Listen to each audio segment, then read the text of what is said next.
Air squats. So for air squats, I'm gonna take a stance. Everybody's hip anatomy is a little different, but I'm gonna take a stance roughly hip width or a little bit wider. The aim here is I can have toes straight ahead or flared out a little bit. Now from there, what I'm looking to do is from my shoulders to my hips, I'm looking for my spine to remain straight.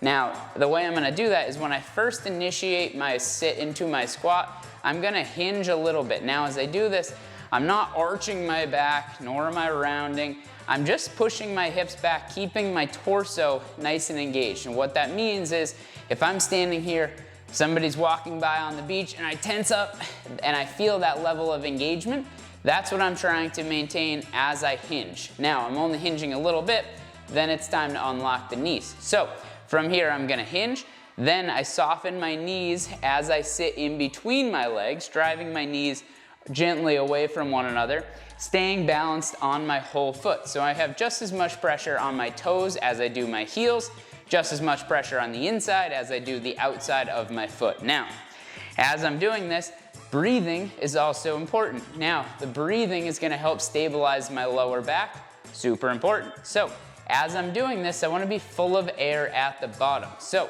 I'm gonna be inhaling as I lower, filling up the lower part of my belly, ribs, low back, and then from there, I'll exhale as I come back up. Common things that are gonna help make this feel more comfortable.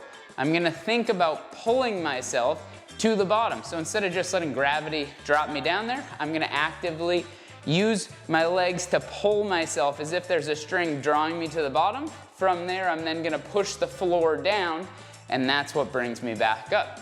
That's an air squat.